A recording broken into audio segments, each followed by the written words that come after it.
Come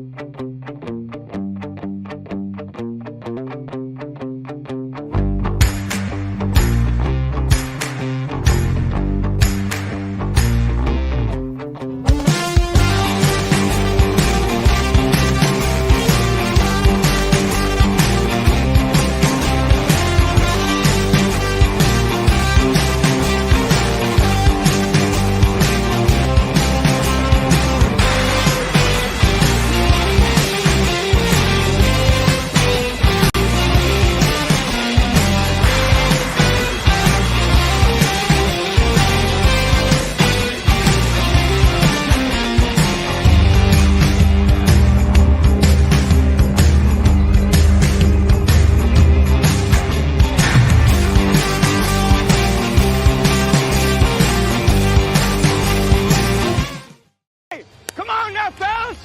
We've got to answer the bell. Now let's go!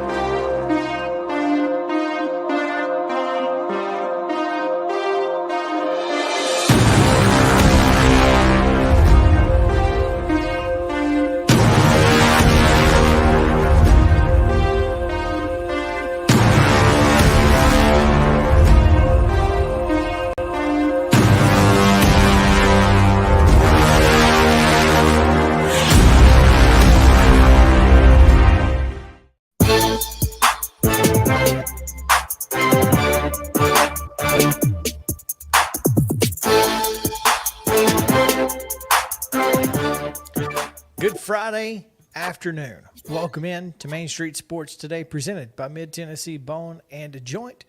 I'm Chris Yow. He's Mo Patton. And today is Wear Your Blue Day. Different shades. Different shades of blue, and you got the black shorts, I got the navy shorts. You know, we were close. It's almost like we tried to match and Didn't failed quite make it. miserably. Yeah. That may be worse. I think that is worse. Yeah, but it's all good. It is all good because it's Friday, and who really cares? Because, man, what a weekend is coming up. A fantastic weekend for sports. If you're a sports fan, this is one of the best weekends, especially college sports. Mm-hmm. But you've also got NBA Finals, NHL Stanley Cup Finals starting.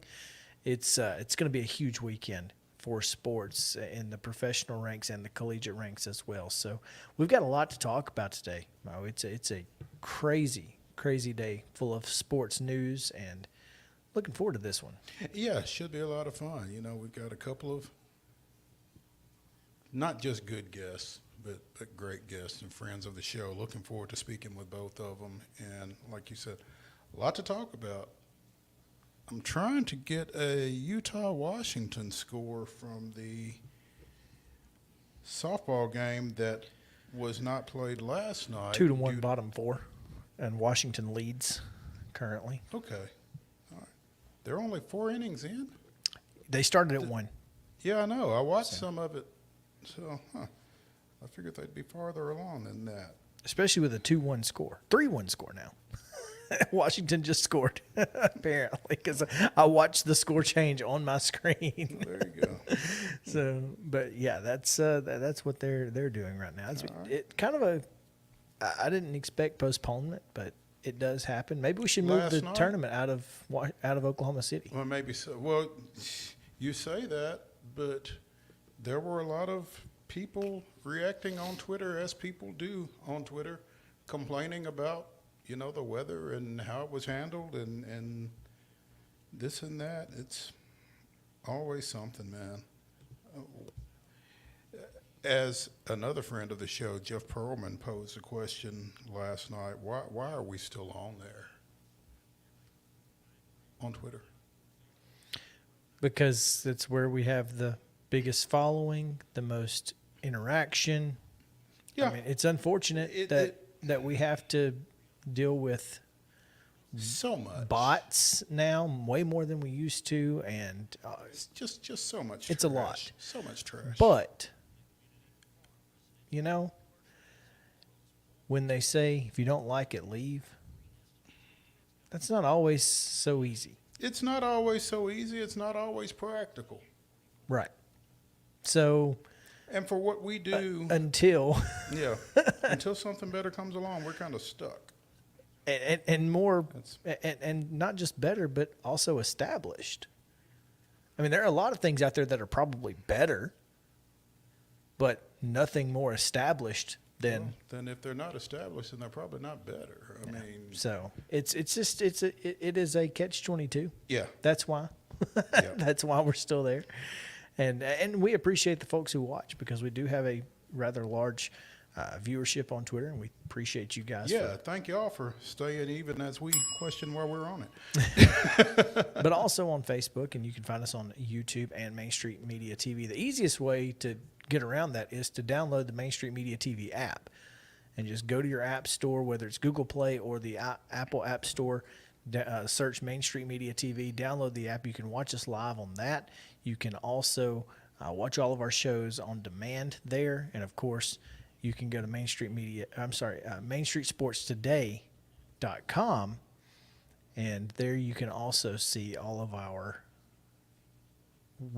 daily shows and how to download to your Roku TV, not just on your phone. You can do it on Roku TV, Apple TV, as well as Fire Stick. So I'm kind of scared of us on an actual TV, though. You know, as you see it here, it's kind of. it's a little.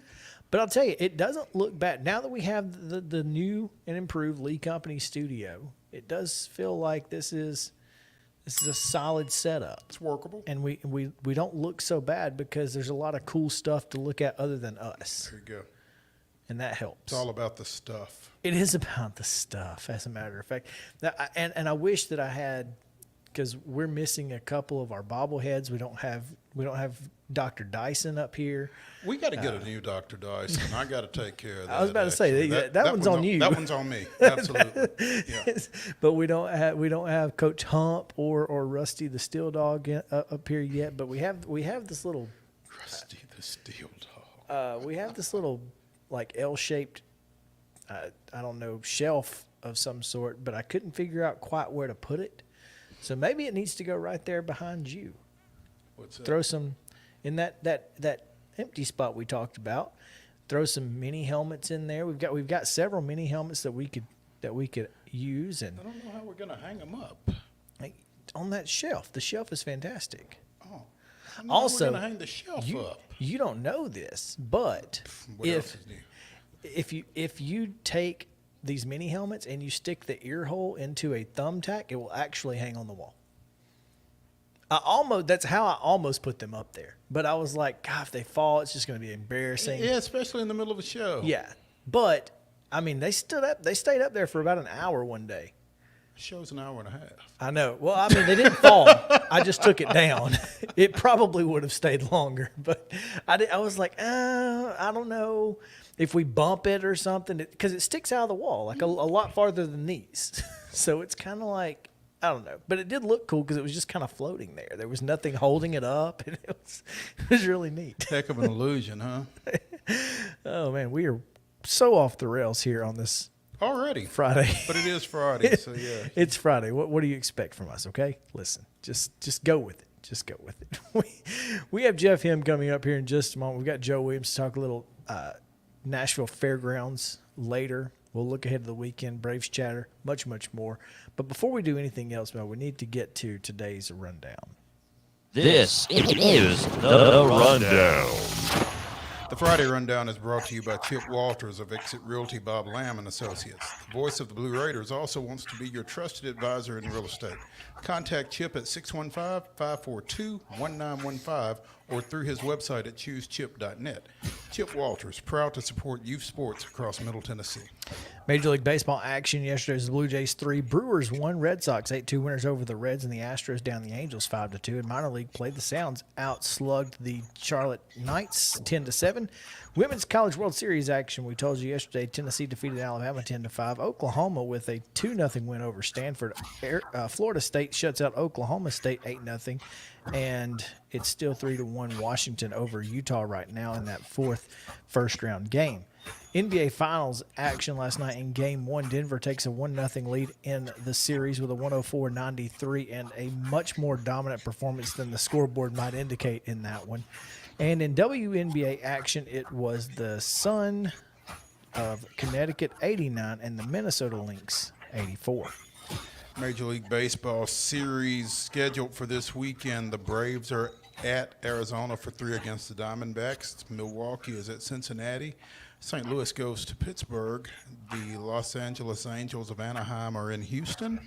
And the Cubs play at the Padres. And you may or may not be able to see it on TV. I don't know. Minor League Baseball, the Sounds continue their series at Charlotte. Did we have a score? Yeah, did you? Okay. 10-7. All right, cool. Women's College World Series action later today. Stanford and Alabama in a winner-go-home game at 6 o'clock, followed by a similar matchup between Oklahoma State and the loser of this Utah-Washington game that's currently ongoing. Tomorrow at 2 o'clock, you get Tennessee and Oklahoma in a winner's bracket contest, followed by the winner of Utah-Washington and Florida State at 6. UT-Oklahoma on ABC, Florida State on ESPN. Sunday, the losers bracket finals will be at 3 o'clock and at 7 o'clock on ESPN. WNBA action tonight. The Wings are at the Mystics of Washington at 6, and then Las Vegas will be at Atlanta at 7. In the Commissioner's Cup action, it'll be the New York Liberty and the Chicago Sky at 5 o'clock on ION, followed by Los Angeles Sparks and the Phoenix Mercury at 9 o'clock on ION. Tomorrow, you can catch Minnesota at Washington. That's a 6 p.m. tip. And in the Commissioner's Cup on CBS Sports Network at 9 o'clock Central tomorrow, it'll be Seattle at Los Angeles. On Sunday, noon on NBA TV, it's the Dallas Wings and the Connecticut Sun. At 1 o'clock on CBS Sports Network, it's Chicago at New York. And at 3 o'clock on CBS Sports Network, it's Las Vegas at Indiana. Baseball regionals today. Currently, it appears that Lipscomb leads Clemson 4-3 on the strength of an Alex Vergara solo homer. I can't tell you what inning it is. Don't do that to me. I'm just saying. At 5 o'clock on ESPN Plus, you can see Charlotte and Tennessee over at the Clemson Regional. And at 7 o'clock on SEC Network, you can see Eastern Illinois at Vanderbilt. Stanley Cup Finals beginning tomorrow. Game 1, Florida Panthers go to Vegas taking on the Golden Knights. That can be seen at 7 o'clock on TNT. On the pitch tomorrow, you've got the Nashville Soccer Club at FC Dallas. That's a 7:30 first touch. And the NBA Finals, Game 2. 7 o'clock tip-off on ABC, the Miami Heat at the Nuggets. And that... We have an update. Clemson 6, Lipscomb 5, top of 7. Oh, made them mad. Okay. Must have. Top of 7. Top of 7. Ooh, okay. Let's go, Jeff. Come up with something. That is your rundown.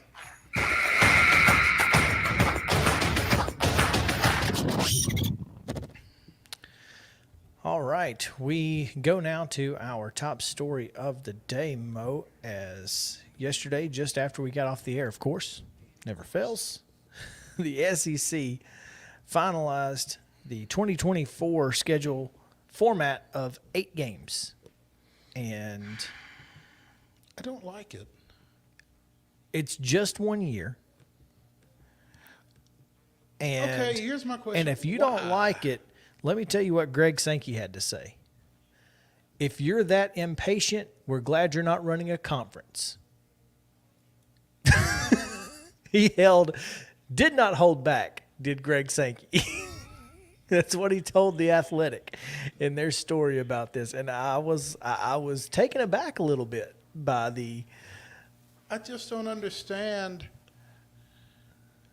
the 1 year thing. Essentially, they just said, look, Texas, Oklahoma didn't have a vote. We want them to be a part of the vote. So we'll come back next year. We'll make a full decision with the entire conference and go from there. okay, you couldn't. I get that Texas and Oklahoma didn't have a vote. That's fine. You couldn't ask them what they thought, They did ask. and they Both said of 9 which games. says 9 games.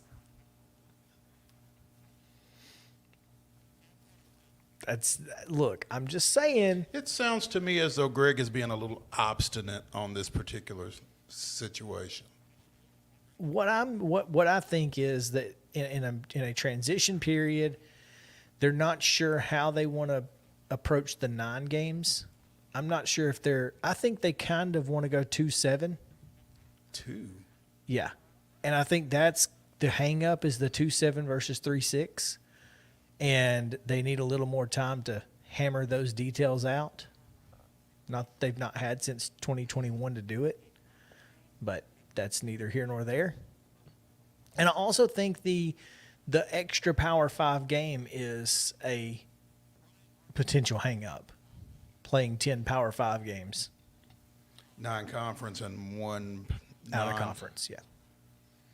So I think that's kind of been a little bit of an issue as well. That being said, a lot of folks out here talking that trash about the SEC. I don't think it's necessarily trash. I don't think it's necessarily undeserved. This is what I saw. I mean, for a conference that says it just means more. Let's go to the numbers. You can say what you want to about the SEC not playing 9 conference games. But what you can also say is the SEC is the toughest conference to play in. And here's how we know. SEC's number 6 team beat the ACC champion. The SEC number 3 team beat the ACC champion like a drum. The SEC number 10 team beat the Pac-12 champion. The SEC's 4th best team beat the Big 12's champion. The SEC's 2nd best team beat the Big 10 division winner 63-7, or Big 12 division winner 63-7. SEC's number 1 beat the Big 12's number 2. SEC's number 1 beat the Pac-12's number 2, 49-3. And the SEC's number 6 beat Big 10's number 5.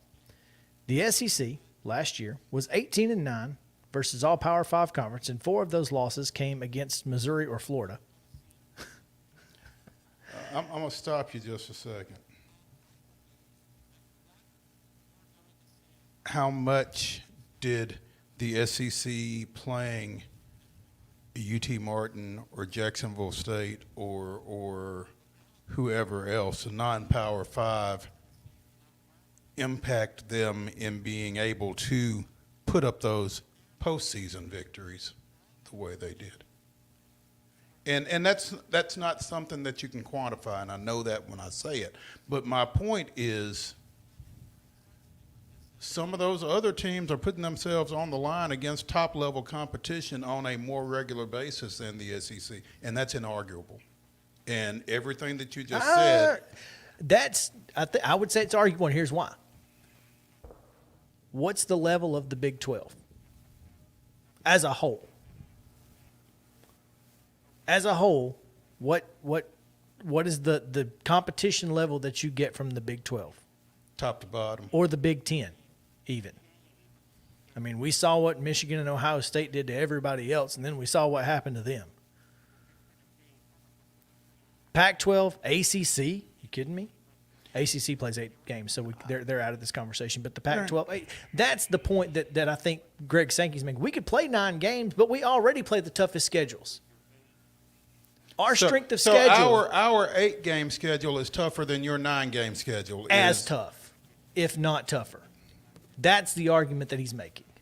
And I don't think I think it's an argument that can be made. I think it's an argument that can be made. I also think it's an argument that's not going to be well received on a national basis. Nobody's and I can understand like why it. it would be. Nobody's going to like it, but they also don't have the numbers to back up their argument as to why he's wrong. Well,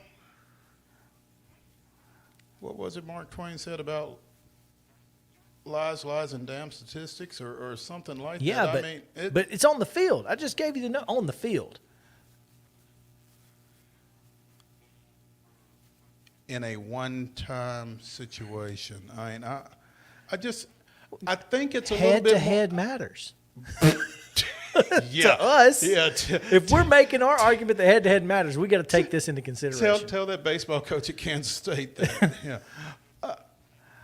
Or the football coach, for that matter. They had to play Alabama because they won. I just think it's a little bit more nuanced than that. But, you know,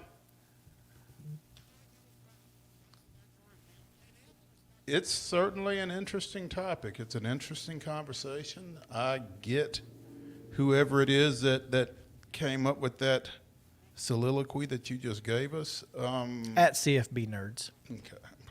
There we go.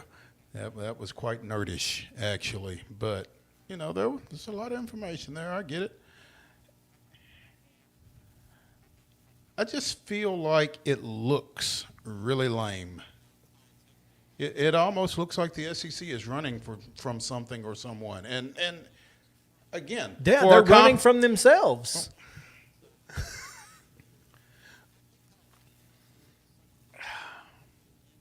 Why? Here's my problem with it, and we need to get out of here because Jeff's in. But Yeah. my problem is this. As a fan, we're robbed of better games. No disrespect to UT Martin or Texas State or whoever it is, and I've mentioned them twice, and I apologize to the Skyhawk fans out there. But, I mean, you get the point when I say it. But wouldn't your fans rather see another game, a more competitive game than that? Sure. I mean, just look at Bryant-Denny Stadium when in the third quarter of those Georgia Southern games, even though Georgia Southern was running through them, you know, like what Nick said, Yeah. tin cans and all. So it's frustrating. And I do think 9 is coming. I think 9 is going to be the number on the backside of this thing starting in 25. 9 plus a non-conference Power 5. Yeah. That's reasonable. It's what everybody else And outside and of the I ACC is think playing. with a 12-team playoff, You can afford that's it. a lot easier to swallow. Here's the thing. The College Football Playoff Committee can fix this real quick. They can fix it. They can say we are going to put teams that play 10 Power 5 games on a higher weight. And once they do that, the SEC's Yeah. got to make the decision. Yeah. So But is the CFP going to run the risk of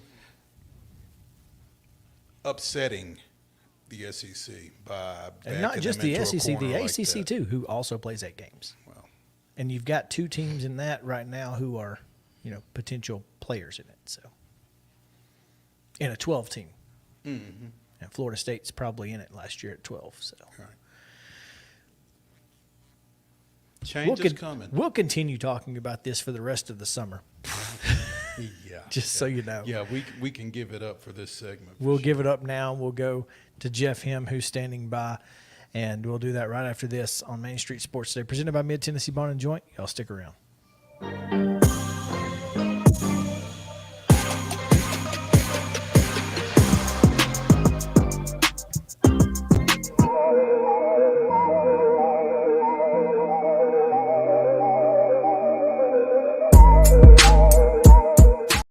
Mid-Tennessee Bone and Joint treats your orthopedic injuries and existing conditions. Our trained physicians will get you back in the game faster. Contact us at 931-381-2663 or www.mtbj.net.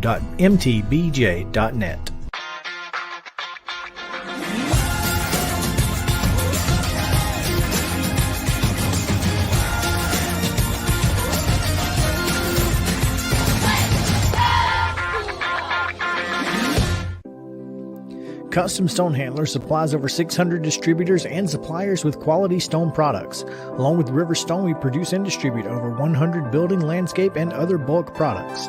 Our goal is to provide quality products, service, and partnerships to ensure our customers' success. We firmly believe that the measure of any person or company is how they treat other people and customers. Give them a call at 931-490-4990 or visit CustomStonehandlers.com. With Lee Company technology, the best handymen are hands-off. Lee Company techs have been using visual findings and other smart technology tools for years to add transparency and virtually take customers along. You see what we see, whether we're in a crawl space or on a roof. With Lee Company, technology helps us help you, no matter what's happening in the world or at your house. You can't see the sights without the sounds. From the crack of the bat to the roar of the crowd and everything in between, discover what Hit City has to offer. Spend your nights cheering on the Nashville Sounds at First Horizon Park with giveaways, fireworks shows, theme weekends, and more. Single game tickets are on sale now. Visit NashvilleSounds.com to claim your seat today. Mid-Tennessee Bone & Joint has been the official sports medicine provider for Murray County Schools for more than 40 years. We specialize in orthopedic service, and our Ortho Quick Walk-In Clinic lets you bypass the ER. Visit us online at www.mtbj.net.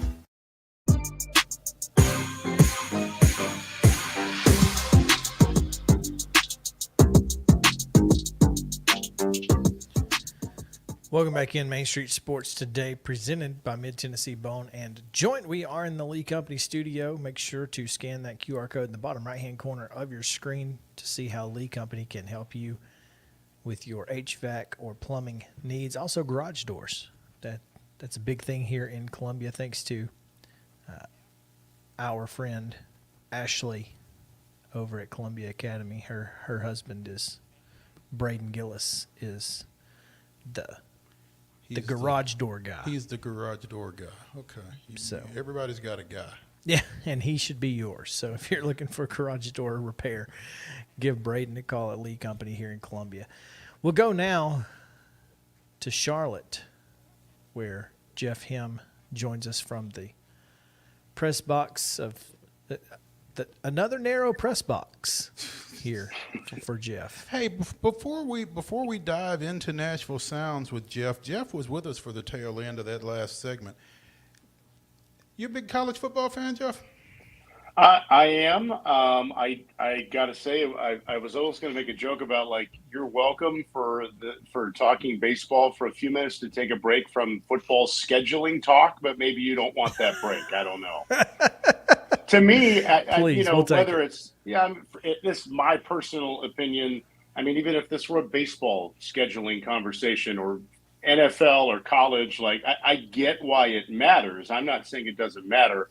I just it's not riveting for me in any sport to really on talk June about 2nd, huh? Yeah, I mean it's but like, hey, when the SEC flinches, we all react. I get it. I get it. But I don't have strong thoughts on this one, admittedly. Well, fortunately, you will be spared not being on the show on June 14th when they release their schedule. So all right. All right. We'll have to get your reaction a couple of days later to that one. Jeff, the Sounds lead the series in Charlotte 2-1, following yesterday's 10-7 victory and Wednesday's 4-0 win. What time did y'all get done with that? I know it was a 10 o'clock start Nashville time. I mean, yeah. Were you back in your room and napping by 2? It was pretty close to that. Yeah, it was, those games are what's interesting about it is how well the Sounds played, and they came out. Robert Gasser was terrific. The hitters came out swinging. The presumption is that, like, both teams might be a little dreary and weary-eyed in an early start like that for a late morning first pitch, but the Sounds were not. They played pretty well. But yeah, we started 11 locally. I want to say it was about a 2 hour and 40 or so minute game. So yeah, by early afternoon, the guys, it all balances out because then last night was a night game, and so the guys had Wednesday evening to get a little shut eye and be ready for last night, which they were. I'm scanning That was the fifth shutout victory of the year for Nashville. Is that right? Yeah, most of any AAA team so far. Yeah, the pitchers have done a great job overall this year amidst the name changes a lot in the bullpen with what the Brewers have needed at times. There are a lot of very recent sounds who are in the big leagues right now, which is great for them. And a lot of them are doing really well. And the injuries have piled up a bit for Milwaukee, but that's why you have good AAA teams, and that's why you go out and make sure you have depth. And I think they've done a good job of that so far. And you spoke to Robert Gasser. He was involved in that 4-0 victory on his birthday. 7 shutout innings, allowed just 5 hits, struck out 9, no walks. I mean, that's it's getting it done. Happy birthday to him, right? Yeah, I was going to say that's a good self-provided present, I guess, on your birthday. He was terrific, and I mean, look, he's just turned 24 on that day. It was his first start this year without issuing a walk. He had a really good one a couple of weeks ago, and we were in Durham. And the overall numbers were a little bit misleading because at the very end, he gave up a couple of runs and he came out after 6 2/3. And I talked to him the next day, and it basically, I'm paraphrasing, but he basically was happy with it, but it was still bugging him that he had a great chance to go 7 and he didn't go 7. I know he was personally satisfied to get through 7 on Wednesday. It was a 1-2-3. Look, the Sounds have had a lot of times this year where the starting pitcher has done well, but still been held to 5 innings or so because the Brewers want as many relievers as possible to be multi-inning guys, because that's probably what they'll be if they get an opportunity in the big leagues. So there have been a lot of times where the starters have done well, but they're taken out just because other guys need their mound work. And I was saying last night on the air, you think of it from the starting pitcher's perspective, they get it, and I think they're okay with that. But the competitor in you is like, hey, give me a shot here. I want to go a little bit longer. And I think when the guys lately have been given the chance to do that, Bosley last night into the 7th inning, Thomas Pannone starts tonight here in Charlotte. He's been great lately. When the leash has been allowed to be a little bit longer, the starters have responded and shown that, hey, I can eat up some innings when we need that too, because there have been times more recently where it's gotten a little bit thinner in the bullpen because some guys have gone up but not necessarily been directly replaced down here. So it's flipped a little bit in the last few weeks from a ton of pitchers, guys needing to go multiple innings, a lot of work for the relievers, to, hey, let's have the starters go a little bit longer. If they're doing this great, let's not take them out just because in the past we did that. They've adjusted, and guys have really responded to that. And it's not just been pitchers that have been going up here of late. Willie Adames takes the foul ball in the dugout to the face, and Andrew Monasterio goes up and gets his first Major League Baseball knock. So, and that was on his birthday. Their Sounds are having eventful birthdays of late. How about that? Isn't that cool? Yeah, 26th birthday for Monasterio. His debut, if memory serves, was like 2 days before that, but then he got a start and got his first hit on his birthday in that series up in Toronto. And then a couple days later, Abraham Toro goes up, or Monasterio's may have been in Milwaukee, and then Toro goes up while they're in Toronto, and he homers, and he's a Canadian, and he had family that drove like 6 hours to go see him play, and he homers in his first at-bat, getting a chance up there. Those stories just never get old. And that was not the Major League debut for Toro like it was for Monasterio. But again, I think we've talked about in the past, and you guys know it well, down at the AAA level, like all levels of pro sports, the guys put in so many more hours than people typically realize. So when they get a chance to go up from AAA, in this case, to the big leagues, and they make the most of it, even if they might get sent down in a few days. I don't know what's going to happen, but for however long they're there, and hopefully they stick and they never come back. You just don't know what's going to happen. But when they go up and they do well and they show that they're being prepared properly down at AAA, that's just a win for them first and foremost. But it's a win for their coaches and their manager. It's the win for the organization. It's just it's cool when that happens, when the guys go up and they get a little bit of the shine and the limelight for however long they're up there. And look, the Brewers are in first place. They're hanging on to it. They've lost a lot of players, but here we are, June 2nd. They're at the top of their division. So like we've talked about the last couple of years with the Sounds, anybody who's going up It's not just, hey, cool, you're here, you made it to the big leagues. It's, can you help us win this game tonight? And I think as a player, you want the high expectations, and that's going to happen for the rest of the summer when guys go up to Milwaukee. It was cool to see Monasterio get on and ask for the ball from first base because, I mean, I'm sure everybody knew that was his first knock, and they kind of take care of those guys in those situations up there. It's really cool to see. And like you talk about, I imagine Sweet and the coaching staff and some of those folks really feel like proud parents when their guys go up and have those kind of moments at the major league level. Yeah, no doubt. And Rick Sweet is always honest about it. If you know the competitor he is, he wants the Sounds to win every single game down here. But at the end of the day, he would say, look, if the big league team is doing well and if they won their game, that's mostly what matters. That's pretty much all that matters. Our wins down here are kind of gravy, even though they want all of them. If the big league team is well served by what the AAA team has provided, there's your win right there, regardless of standings. Speaking of standings, Nashville right in the middle of the Western Division in the International League, but not too far out. Just having a really interesting year because it's been a little more unique than last year. Last year, it felt like the team was pretty consistently the same most of the year, and there's been a little bit more movement early this year than last year. Is that something that has impacted the wins and losses, or is that just something that comes along with AAA baseball? Yeah, I think it's a little bit of both. I think it's just so hard. Baseball is the most, in my opinion, unpredictable of any of the major sports, and AAA baseball has its own world of unpredictability.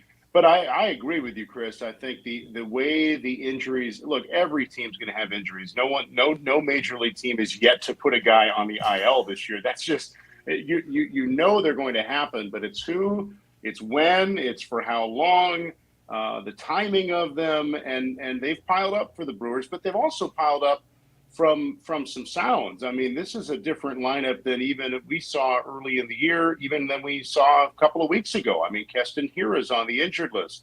Sal Frelick is on the injured list. Tyler Naquin just came back last night, his first game since April the 28th. Those three guys had not been up in the big leagues yet this year, but they certainly could be and might be if they were healthy. And so those are Sounds injuries. And then you also got Brewers injuries. And so, I mean, the Brewers have a rotation's worth of starting pitchers who are injured right now. Brandon Woodruff and Eric Lauer and Wade Miley, Aaron Ashby, and Jason Alexander, who was such a cool story going up from the Sounds last year and had never been in the big leagues and really pitched valuable innings for them. So there's five right there. And even if they're not all with Milwaukee, like maybe an Alexander or something like that, that's depth then that the Sounds have. And so it has been tested. They've had to go, I think, outside the organization a little bit more so far in the first 2 months than, I don't want to say they would prefer, but that they might have expected to from the way everything kind of drew up going into the year. I mean, I remember opening day, it was like, my gosh, are the Brewers loaded in the outfield? How fun is this going to be? Because the Sounds looked like they'd have Joey Wiemer and Sal Frelick down at AAA. Well, Weimer's been up there all year. Frelick got hurt. Garrett Mitchell got hurt. And then with the Sounds, they've had a lot of stretches without Naquin and without Sky Bolt, who's likely going to be back in the lineup tonight. So it's been very interesting. And yes, that all does play into the wins and loss total, just because both teams, big league and AAA, have had to make a lot of adjusting on the fly. It's pretty incredible then, based on that the Brewers are atop their division, hanging on the way they are. And the Sounds have been right around 500 now for a few weeks. That's good scouting. That's good development. That's good depth. That's just good preparedness to prepare for what you can't always predict, but to know that you need guys. And every time you think you've got, boy, are we loaded, get a couple more, because it's going to get tested when you play as many games as the sport of baseball does. And you talk about them going outside the organization, Jeff. They picked up a guy here not long ago Julio Teheran, who Chris and I are quite familiar with, obviously, who Wednesday went 6 innings and got the win against Toronto. So, you know, they've chosen wisely when they've gone outside. Yeah, I mean, look at Tehran. I mean, I think it's 11 years in the big leagues. I didn't realize, it makes sense now that I hear it, but he was a 6-time Braves opening day starter. I mean, he's had a terrific career so far, and yeah, I mean, it's low risk financially. It's a high risk in the sense of, like, the Brewers are trying to win, and so they need somebody who's going to be effective, but a low risk, high reward signing in that sense on a major league deal for a guy who's got that kind of a track record. He's had 2 great starts, and then you put him with Colin Ray, who's been a Sound briefly this year, but mostly has been a Brewer, kind of an unsung hero of that rotation. That's 2 guys who every 5th day are looked upon to contribute to a big league contending team, and pretty cool what they've been able to contribute as the Brewers try to weather that storm. Again, you know you're going to get injuries, but the Brewers, you know, having Woodruff out as long as he has been out, and then Wade Miley, another veteran, you know, it's the Tehran signings and the Colin Ray addition coming back to the organization this offseason. Those aren't necessarily national headlines, but man, do they make a big difference for trying to win a ball game. No question. Speaking with Jeff Ham, the voice of the Nashville Sounds here on Main Street Sports Today, presented by Mid-Tennessee Bone and Joint. Jeff, Chris referred to the standings a little bit ago. The Sounds sitting at 27 and 26, 4.5 games behind West leading Iowa at 30 and 20. But at least they're in the East and not the West. In the West and not the East, because Norfolk is just kind of running roughshod. And who'd have thought that Baltimore's AAA team and Baltimore would be playing the way they've played to this point of the season? Man, and we saw it coming when the Sounds saw the Tides last year. The Orioles are no longer the Orioles of the last few years, man. They are for real. And what's scary about that is they've got more coming. They're 4 games behind Tampa Bay. And wild card contenders at this point too. The Orioles are no joke, and Norfolk is no joke either. They've got a lot of talent. The Orioles, you know, again, when you're at the bottom of a division for a while, you're going to get a lot of high picks, and so you're expected to stockpile. They've stockpiled. The Orioles have a legitimate, deep farm system, and they've got the best overall record in the International League, and the Sounds are 10.5 back of that. And Norfolk will be in later this month in what closes out the first half. And remember, AAA this year is a first half qualifier and a second half qualifier to determine out of 20 teams the 2 postseason clubs. So the division standings are not what's going to dictate that. It's best overall record out of the league, out of 20 teams, and that's Norfolk looking like it for the first half anyway. They're 6 games up on Iowa. But, man, if you're purely thinking about wins and losses, the Sounds, I think, could be a dangerous second-half team if in July they've got, by that time, hopefully Frelick and Hira back, and you think maybe the Brewers can get some of the guys that they are missing back. That has a trickle down to AAA, and all of a sudden both Milwaukee and the Sounds have a little bit more of the lineup that they would have forecast. Maybe the Sounds can turn the tides in the second half. See what I did there? Well done. Punny guy. Yeah, that's it for me. I'm out, guys. See you later. Have a great weekend. Hey, Jeff, you guys go to Jacksonville next week, and you guys will go straight there from Charlotte, I assume? You won't come back to Nashville. That Correct. Would That would not make much sense. I was just curious about that. So that's always fun. But the unfortunate part of that is not only is it a long road trip, but you've got a double header on top of everything piled into that. So that's going to be a tough week for the Sounds down in Jacksonville next week. Yeah, it'll be 7 games in 6 days. Tough, no doubt, but way better to do it the way it's being done. It was a Saturday night game in Jacksonville, and we were there in April, where they did not cover the tarp when there was rain in the forecast, shall we say. And so they lost a game that night, and there was some thought, well, hey, we got tomorrow yet, a Sunday, let's do the doubleheader then. Smarter heads prevailed and realized, well, the Sounds come back here before the end of the first half. let's do the doubleheader then. That way, at least the teams have long known it's coming. Off day on the Monday, they can plan pitching staff-wise to cover that doubleheader a lot easier than had they played it that Sunday when we were there. So at least it's been known for a while from a pitching coordinator standpoint to plan ahead and figure out the staffs for that series. And I would think, talking about injuries, I think there's a high likelihood the Sounds are going to have some more rehabbers coming, which will boost the pitching staff, thinking about innings for next week. I think there's a chance that a guy like Eric Lauer could rehab. I was just reading about Wade Miley here a minute ago. The Brewers feel like he's kind of ahead of what they thought was a 6 to 8 week timeline. So maybe he gets a rehab outing somewhere in there, either in Jacksonville or perhaps when the Sounds are back home. So there'll be some additions, I think, helping out from an inning standpoint, among other things, that would help manage that 7 games in 6 days next week too. Meanwhile, Jeff, you got a road off day. Yes. How does, I mean, how much fun is that? It's it depends on who you ask. The dad in me wants any off day in Nashville that I can get, the husband in me. And so the off days, that's part of it. There's only, I think we have 2 of these 2-week trips this year. And then it'll be balanced out on the upcoming homestand. It's a 2-week homestand. So it all evens out. It depends on the city too. There's nothing wrong with Jacksonville. Where things are located for us in that city, it wouldn't be my first choice of our locations to have an off day on the road. It wouldn't be my last choice either. So it's, it's part of it. We'll have a day game here Sunday in Charlotte and get to Jacksonville Sunday night, and then be ready to go Tuesday night in lovely Jacksonville. You guys need me to do any Jaguars, OTA scouting, or go check on Trevor Lawrence? Yeah, go check on Trevor Lawrence, see how he's doing for us. I'm and thinking, if you happen to kick his toe and break it, that would tripping, maybe that'd be good. Yeah. Are the Jaguars like the Orioles? They're no longer a punchline.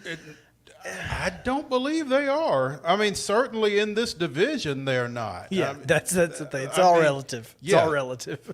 No, I agree with that. I think for years as a Titans observer and follower, and you're rooting for them, and it was always easy. Like, well, that'll be 2 wins. We got Jacksonville. Those days are gone. Yeah, we got caught in that last year, I think.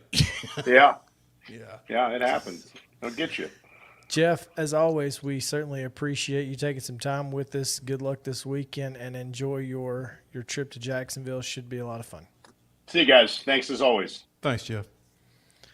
All right, we'll take a break. When we come back, we'll talk a little more baseball as the Braves are in Arizona. Talk a little bit about that. Joe Williams still to come, talking Fairgrounds Speedway stuff. So stick around here on Main Street Sports Today, presented by Mid-Tennessee Bone and Joint. We'll be back to the Lee Company studio in just a moment.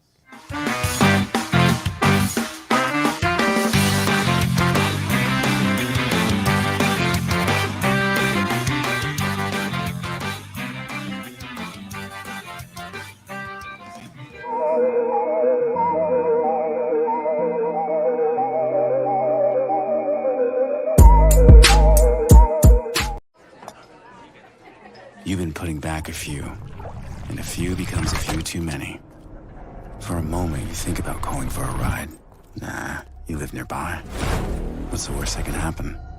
You get pulled over, your insurance goes up, you lose your license, you total your car, you kill someone. Tired of hanging lights every year? We get it. That's why Southern Nights is here to help. We install programmable lighting on your home or business so you can enjoy beautiful, customizable lighting all year round. No more ladders, tangled lights, or cold nights outside. We do the work, you do the celebrating. Call Southern Nights today and take the hassle out of holiday lighting forever. For a free quote, give us a call at 931-241-3074 or visit our Facebook page at Southern Nights. Vroom, vroom. Time for the Rackley Roofing 200, and it is going to be June 23rd out at the Nashville Super Speedway.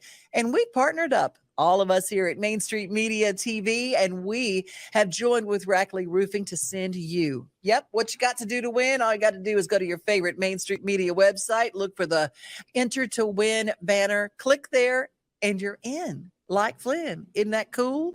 Main Street Media TV and Rackley Roofing sending you to the races.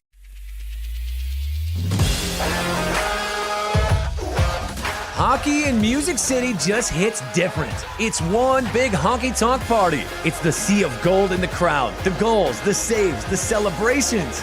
It's an experience like no other. Experience Predators hockey all season long. Visit NashvillePredators.com/season tickets and join the Loyal Legion today. That's NashvillePredators.com/tickets, and we'll see you at Bridgestone Arena. There is nothing better than drinking an ice-cold beverage while taking in a Nashville Sounds baseball game. Hi, I'm Stephanie Miller with Mornings on Main Street. The Nashville Sounds and Main Street Media Television have teamed up to promote Sunday Family Fun Day here at First Horizon Park, each Sunday home game. Just go to your favorite Main Street Media website and click on Sounds Main Street Media Day banner to register to win free tickets. And then we'll see you here at the ballpark.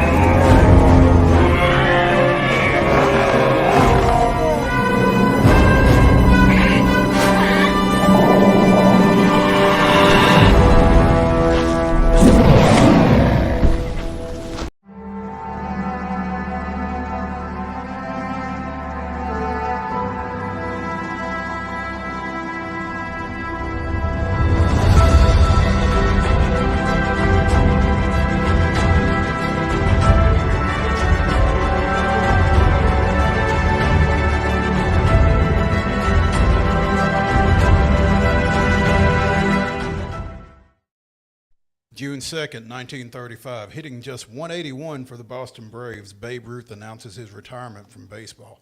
The 40-year-old had wanted to retire 3 weeks earlier, but team owner Emil Fuchs persuaded him to continue because the Braves had not played in every National League ballpark at the time. A year later, Ruth was part of the inaugural Baseball Hall of Fame induction class. That was this day in Braves history. That's the dumbest thing I've ever heard. Well, I mean, at that time, though, you're trying to make money for everybody, and at that time, Babe Ruth, 181 in all, still a draw. I guess. Right. Yeah, but it's just... Do it for the people, babe. I guess. Do it for the people. It's like, dude, I'm embarrassing myself. I'm hitting 181. Yeah. Yeah, I'm out. Well, you know, it kind of like Pujols last year. You know, the home run derby. Yeah, Babe Ruth needed a home run derby. If they'd have given him a home run derby, things would have been just fine. he would have caught on in the second half and went crazy. Good Lord. That was something. It might have taken Hank a little longer to break that record if he'd had a home run derby halfway through that last year, Mo. Man, right? Oh, man, we'd have been talking about today in Braves history of Hank Aaron breaking the record instead of... Yeah, maybe so. It certainly worked for Pujols. An update in the bottom of the 8th, Clemson leads Lipscomb 7-5. But I have to mention, because ESPN does not at all keep up with college baseball or softball until the playoffs started. And tournaments. Postseason. Clemson's record on ESPN is 86-34. That's got to be a record. That is a record. NC State is 70-38, according to ESPN. What have they done? They've taken games played and wins or something? I don't. 86-34. What? I don't know, because what sense does that even make? Lipscomb's is 36-24, which is correct. So that's probably their actual record, but yeah. But all of the teams that are hosting have insane records. Duke is 70-42, Arkansas 82-32, LSU 86-30. Every team that's hosting a regional has an insane record. What's Vanderbilt's record? Vanderbilt's record, according to ESPN, is, let's see, I can't find it. 6 o'clock tonight? Not 6 o'clock tonight. It's a little 7 later o'clock tonight. Central. 82-36. Yeah, I don't That's know. bizarre. I'm wondering if they took Even for last year's. ESPN. I wonder if they took last year's record and added them together, maybe. Well, interns ain't what they used to be. I guess. Meanwhile, speaking of updates, got a final from Hawkins Field. Oregon defeated Xavier 5-4. So Xavier will play the loser of Eastern Illinois and Vanderbilt, and Oregon, which has been picked again to come out of the Nashville region, will play the winner of Vanderbilt and EIU. Atlanta, as we go to Braves baseball, is in Arizona for a 3-game set. You know, the Braves have struggled against right-handed pitching because we don't have a whole lot of left-handed bats in the lineup. And Arizona has some pretty good right-handed pitchers. But you've got Morton, Strider, and Soroka going this week. You feel like you could, if not should, pick up 2 of these. You'd like to think you could get 2 of these. And I would like to bring to your attention some additional numbers that I found via the Twitterverse. Starting pitching for Atlanta has not been a problem. They rank first in ERA in the National League, first in FIP, and first in FWAR. I'm going to discount those last 2 because I don't have any idea what they mean. Well, FWAR is Fangraphs wins above replacements. Mm-hmm. And so it's kind of weird. I don't know. Well, I mean, I'm sure that being number 1 in it has significance, but I don't know the significance of the stat in and of itself. And I don't, FIP. Is fielding independent pitching, which is basically it focuses on events a pitcher has the most control over: strikeouts, unintentional walks, hit by pitches, and home runs. If baseball were played in a vacuum. Yes. Basically, it's saying that's really, and I don't want to get into a old man shouts at clouds, get off my yard, blah blah blah. But so much of analytics is. You were talking about expected batting average earlier this week. So much of it is hypothetical as opposed to what actually happens. And well, in this particular stat, the reason I like it is because you're judging the individual overall, right? So you can't basically what this thing is, don't blame the starting pitching. They ain't the problem if you're a Braves fan, right?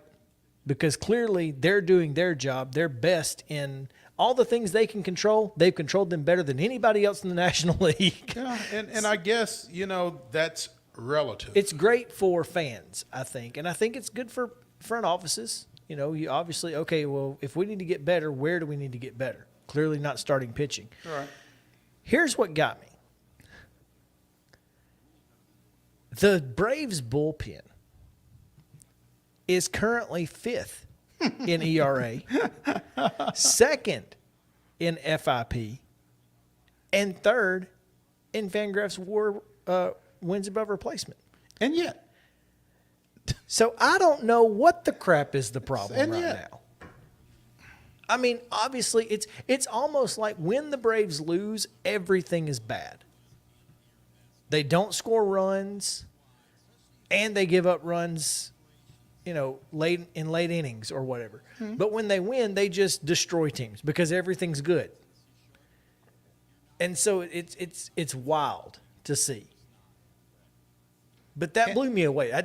I would have thought the bullpen was awful based on the last month. Well, it goes back to that Richard Pryor routine. Are you going to believe me or your lying eyes? I mean, you watch it.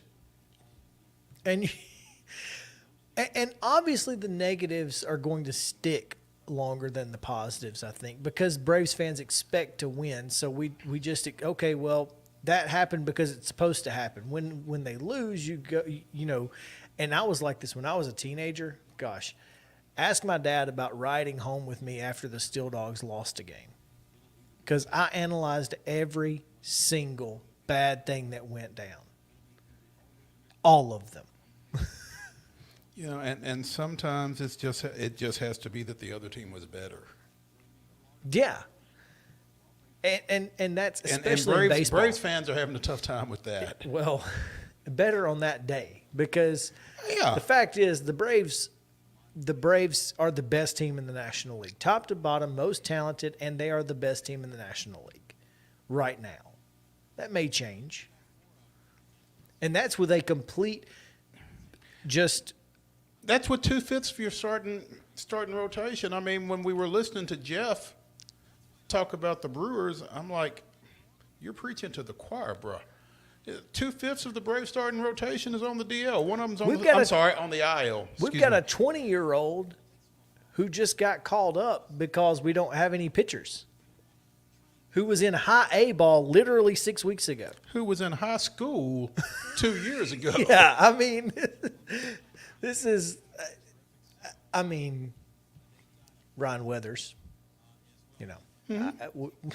We've seen this happen, but, you know, this is not something the Braves expected. They didn't expect to have it. Well, we've seen this happen. We've not seen it happen in this organization. Right. It just doesn't typically happen this quickly. But I think that speaks more to A.J. Smith-Shawver than it does I'm glad anything you can say else. his name. S-H-A-W-V-E-R.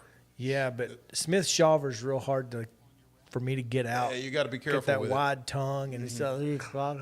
But the thing is, and we saw it with Vaughn Grissom last year, and I almost hate to even mention his name, but I think the Braves do a pretty good job of letting their players dictate when they're ready. Grissom wasn't overmatched under the circumstances last year, I don't think. Michael Harris certainly wasn't overmatched. And I think they will find a way to get the best out of A.J. Smith-Shawver. They'll find a way to get him in situations where he can be successful. They're not going to overexpose him. They're not going to let him get overwhelmed by the moment. And he's going to make some positive additions for whatever time he's up here. I'm not sure how long that'll be. Could be a while. Could not be. I don't know. Well, I mean, when you start getting some guys back off the injured list, and when this bullpen starts shaking out, now they did DFA Lutke when they brought up. And I hate to say that about a guy, but I mean he just wasn't getting it done. Well, I mean, it's a results-driven business, and his results weren't very good. That's right. And I mean it sucks when anybody loses their job in any field. Sure. But you know, sometimes you gotta be better. Don't like it, play better. That's what they say. That's what Wash says. Now, on top of the 2/5 of the rotation, Mo, there's a complete vacuum hole in left field. I mean, yeah, everybody's been bad for the last 2 weeks out there. Well, Pilar has not. Well, but Pilar has rarely played. And you tell me whose fault that is. Your World Series championship manager. Who, again, I got crap for on Twitter for what? saying that he's not good. You don't luck into 5 division championships in the World Series. Like, yeah, but you can talent your way there, and that's what the Braves have done. That's so frustrating. They've won in spite of, not because of. And 100%. And every time Austin Riley hits a home run in the 3 spot, then we got to live with, because it's tangible that he's been better at cleanup than 3. But it's tough. It's tough. That said, the Braves are 33-23. Yeah, hey, that's the thing. And they are vying for the best record in the National League. They are a half game behind both tonight's opponent, Arizona, and the LA Dodgers. They're both 34 and 23.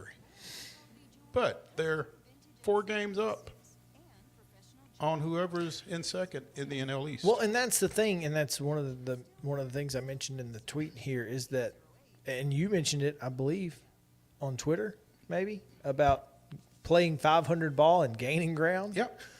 I mean, and what's so wild about that is we thought the National League East coming in was going to be an absolute dogfight, and it may still be eventually. It may still be, because we certainly don't want to make the mistake that Mets fans made around this time last year and declared that the division was done. Yeah, I mean, we're only 3.5 up on New York right now, okay?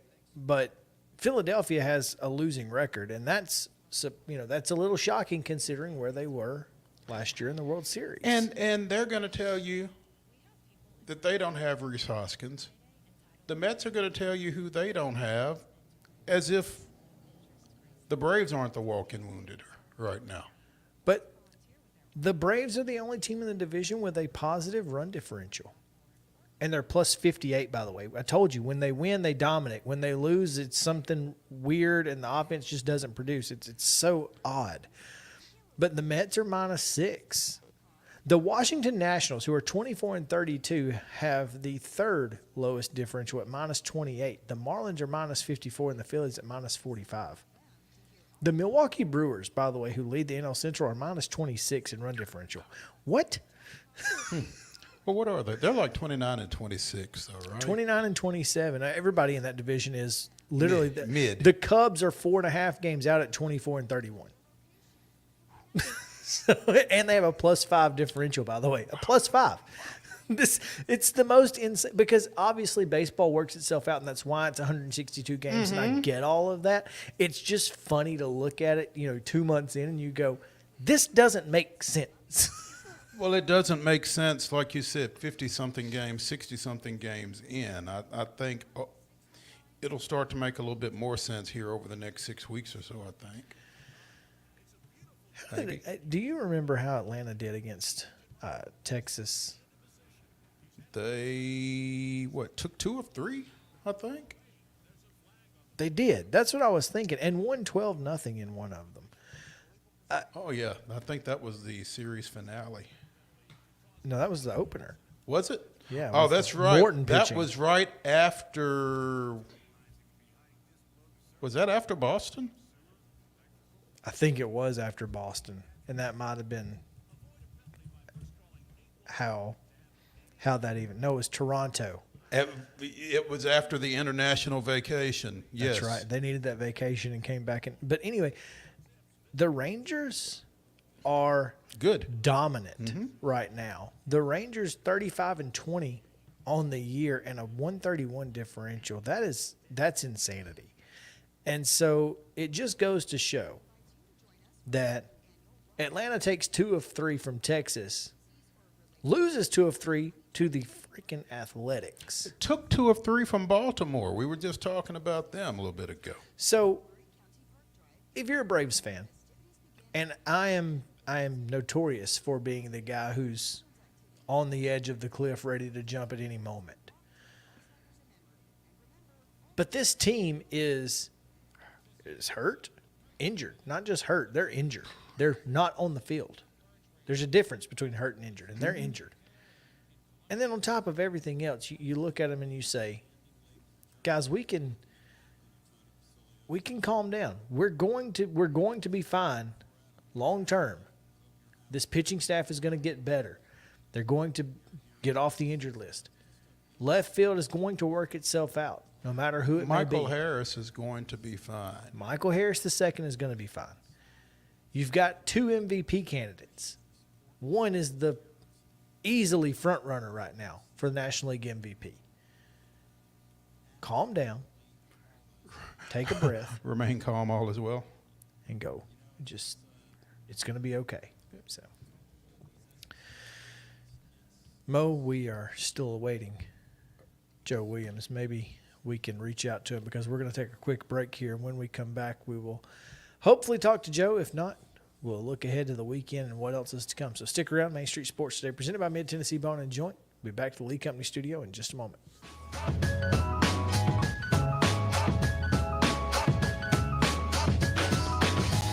Mid-Tennessee Bone and Joint treats your orthopedic injuries and existing conditions. Our trained physicians will get you back in the game faster. Contact us at 931-381-2663 or www.mtbj.net. With Lee Company technology, the best handymen are hands-off. Lee Company techs have been using visual findings and other smart technology tools for years to add transparency and virtually take customers along. You see what we see, whether we're in a crawl space or on a roof. With Lee Company, technology helps us help you, no matter what's happening in the world or at your house. Jones & Lang Sporting Goods here in Columbia has been outfitting teams, officials, and anybody else from T-ball to college for 50-plus years. Be sure and check them out at 931-388-8060 or online at jonesandlang.com. Jones & Lang Sporting Goods, the look of a winner. Zion Christian Academy, zioneagles.org or 931-388-5731. You can schedule your appointment. Go tour their campus. It is beautiful over there, and you're definitely going to want to see it. Again, it's zioneagles.org. Give them a call, 931-388-5731, and schedule your tour today. Welcome back to Today's Better Health. I'm Colleen Barton, and I'm here with Dr. Gil Kentoff and Dr. Wendy Toohey, and we're talking about the latest treatments in back and neck pain. Many people, Colleen, come to see us with neck and back pain, and they develop tingling and numbness down the arm or lower back pain that develops into sciatica shooting down their leg. And for these patients, we have an advanced treatment technology, non-surgical decompression therapy that we really introduced to this area. It separates the vertebrae and creates a suction to allow fluids and nutrients back in to heal the disc naturally, relieving pressure on the nerve and on the joint. It's an amazing treatment. We've been helping patients like this for the last 30 years, helping them get back to work, get back to their family, get back to the life they want to live. I mean, it really is amazing. Technology helping us to live pain-free and better lives. Right. And I bet you have a special offer. The first 25 callers will receive an examination, x-rays, review of our findings, and their first treatment, all for $39. Call 615-551-3897 today to receive this special offer. A game without a crowd is just a scrimmage. A performance without an audience is just a rehearsal. Without your presence, high school sports and the performing arts aren't possible. Ensure that these essential extracurricular activities continue to enrich the lives of students in Tennessee. Purchase a ticket to your local high school's game or performance. This message presented by the TSSAA. You can't see the sights without the sounds. From the crack of the bat to the roar of the crowd and everything in between, discover what Hit City has to offer. Spend your nights cheering on the Nashville Sounds at First Horizon Park with giveaways, fireworks shows, theme weekends, and more. Single game tickets are on sale now. Visit NashvilleSounds.com to claim your seat today. Mid-Tennessee Bone & Joint has been the official sports medicine provider for Murray County Schools for more than 40 years. We specialize in orthopedic service, and our Ortho Quick Walk-In Clinic lets you bypass the ER. Visit us online at www.mtbj.net. Hi, everybody. I'm Devin O'Day, and we're going to be talking racing and roofing, the Rackley 200, the Rackley Roofing 200. Yeah. Curtis Sutton is with us. Oh my gosh. Are you excited about June 23rd? Yeah, I'm extremely excited. We wait for this every year. This will be our third year. And, of course we have a truck in it, and the goal is to win our own race. So that's the goal. I got to ask you, okay, roofing connecting to racing. How did you become a sponsor? What drew you to this? So the reason I became a sponsor is there was a driver that we're the official roofer of the Titans.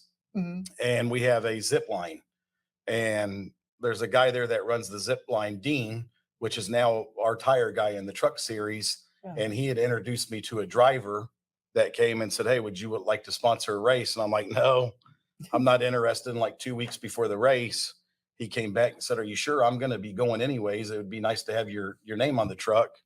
And I said, "All right, we'll do it this one time." And with like 7 laps to go, he was running third and ended up crashing. And he drove after the crash. He was driving his car through the infield at Daytona, and the hood popped up. So we were like, we made a video after that said, "Don't be blindsided by roof leaks." So that's kind of what got us in it. Wow. Yeah. I love.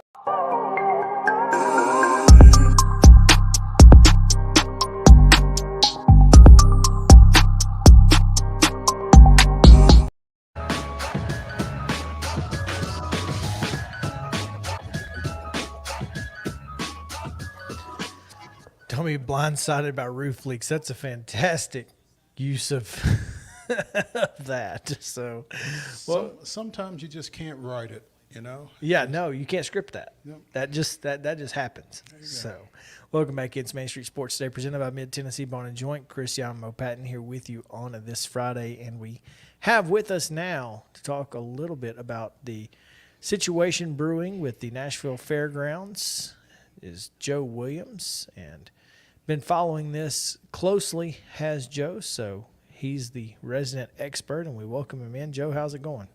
Not bad. I got to tell you that story that the Rackley folks told reminded me of one that you guys may appreciate. Years ago, Mark Smith, who was the great baseball player and basketball player at Lipscomb High School, you remember Mark, part of the baseball Smith family here in town, went to racing. He went to Daytona and ran in a Daytona Dash Series race. That's a smaller subcompact car at the time.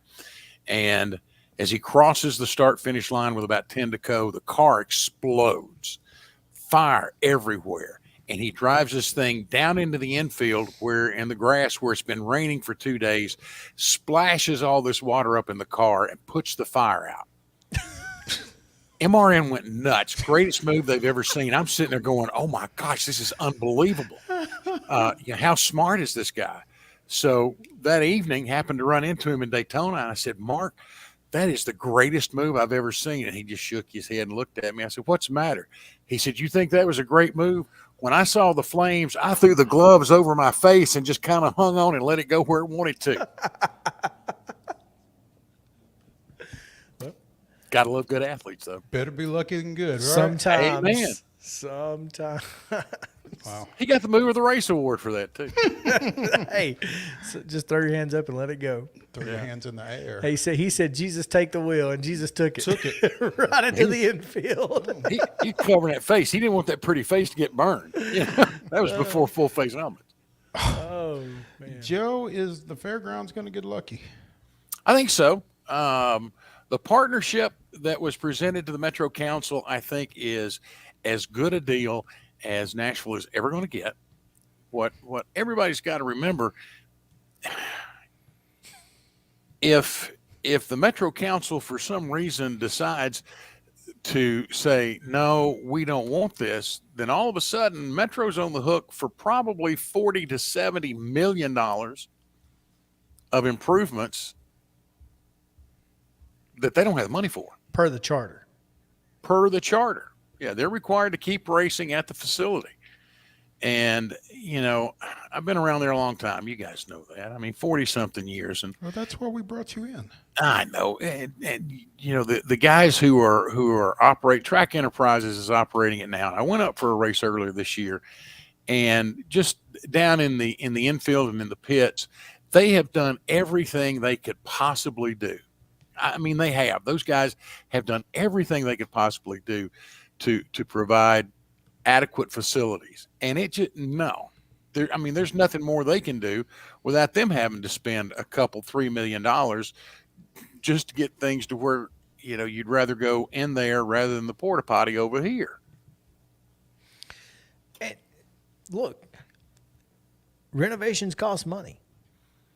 And this is another deal, like you said, that is a positive for the city of Nashville, for Metro government. And it doesn't make a whole lot of sense that other franchise owners are now upset about it. And it's kind of hard, it's kind of hard to be upset now. This partnership has been in the works for 3.5 years. I mean, it's not like it just, it's not like it's something that somebody start in January and said, "Hey, buddy, you want to come over here and let's see if we can change this racetrack?" I mean, this is something that's been in the works for 3.5 years, even before the fairgrounds were basically dismantled to make room for another facility.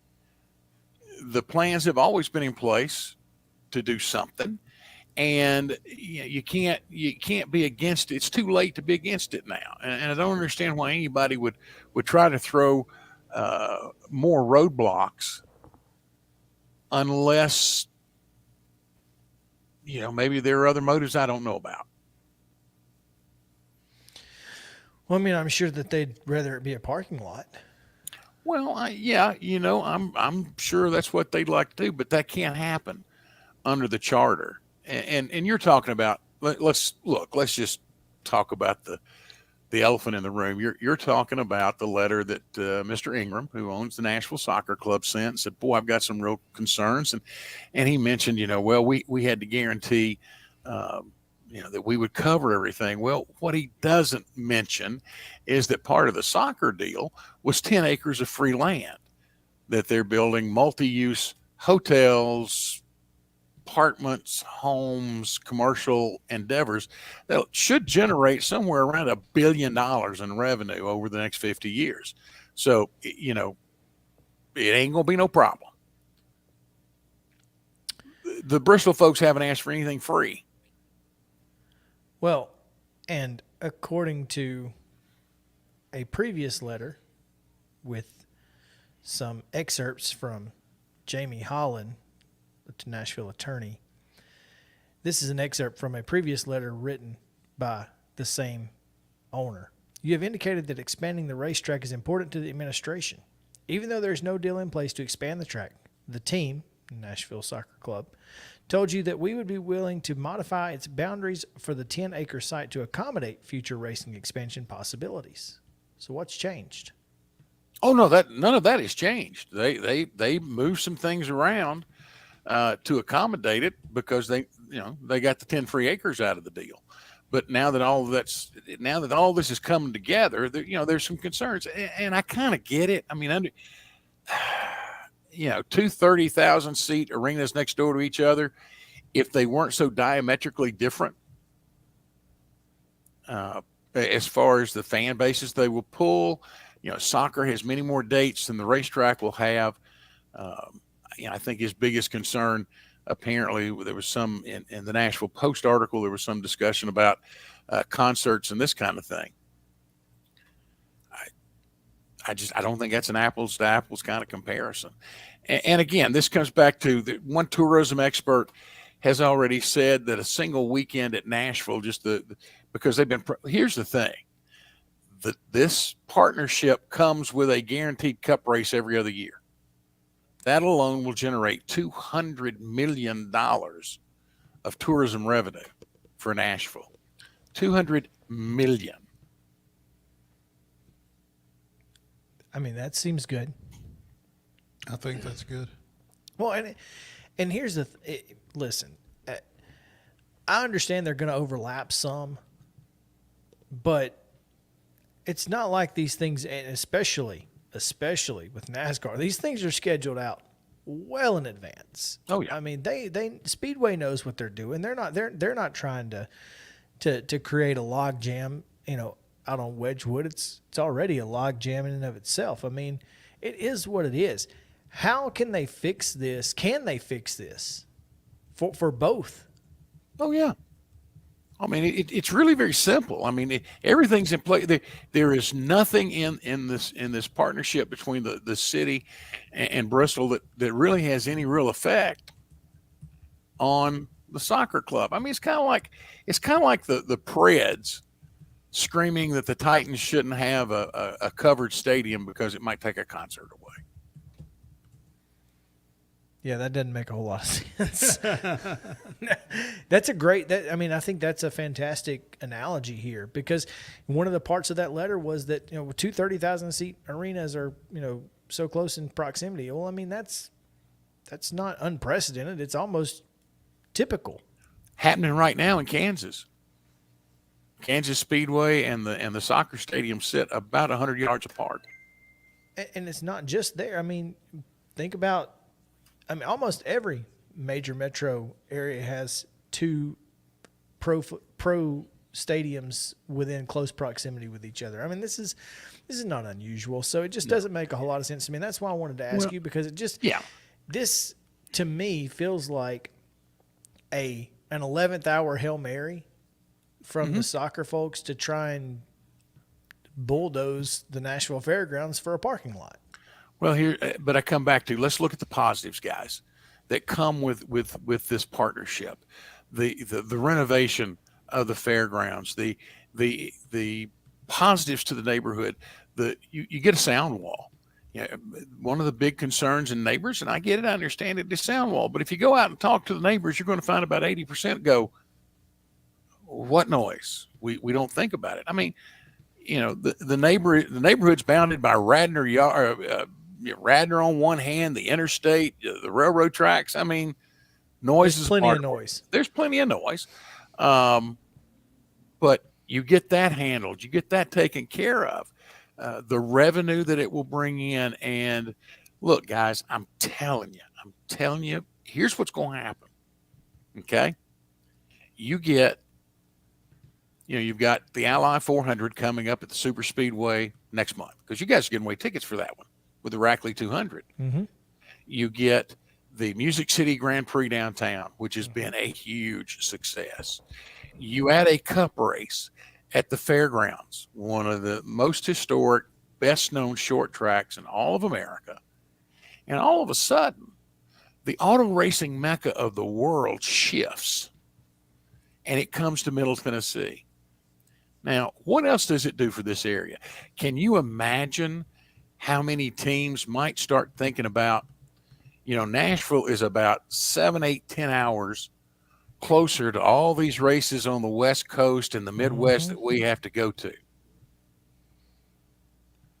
And Trackhouse is making that a real thing. A real thing. So Nashville may soon be another hub, and you're exactly right. Yeah, I think Charlotte starts to move west. I won't see it. I won't live that long. I just want to live long enough to see another cup race at the fairgrounds. Don't sell yourself short, Joe. I know. I think it's going to happen sooner than later. Yeah. I really do. And I'm super pumped about it. And Speedway has really put forth a positive campaign here. They've done a great job in making sure that everyone is taken care of, from the city, from the fairgrounds, from NASCAR. I don't know what else we could do. This is a win-win for everybody, except the folks who need a parking lot. Well, but you're right. I think that's something that, once this is done, I think there's a real possibility that could be worked out. Never say never. I mean, they are neighbors, but I've never said never. Not never. Yeah, I don't say never, but there's so many good things that come out of this, and not just, we talk about the cup races, but not just that, but the partnership says we're only going to run 10 weekends or 10 races, whatever that number is. 10 is the number in a year. Well, that cuts down on the number of events. They've agreed to cut practice dates down dramatically. I mean, here's the thing. You've got to have something that will generate revenue, and it ain't there right now. I mean, we're talking about trading in that old Ford Maverick and getting a Corvette. Corvette sounds fun, and I'm in for it. Joe Williams with us here in the Lee Company studio on Main Street Sports today. Joe, as always, we appreciate your time. It's great insight and helps us maybe navigate this situation a little bit better. Hey, proud to be with you guys anytime. You know that. We'll hear you again soon. Y'all be good. Oh, yeah. Joe Williams again joining us here. And Mo, it is that time to say goodbye for one more weekend. Back on Monday at 2 p.m. with Reaction Monday. hopefully We're going to have to work a full week next week. we are, and that's unfortunate. It is. But we press on. More about the SEC and much, much more. So thank you guys for being with us. We are looking forward to Women's College World Series this weekend and NCAA Regionals. We'll be back on Monday with Reaction Monday. Mo? Ladies and gentlemen, the weekend.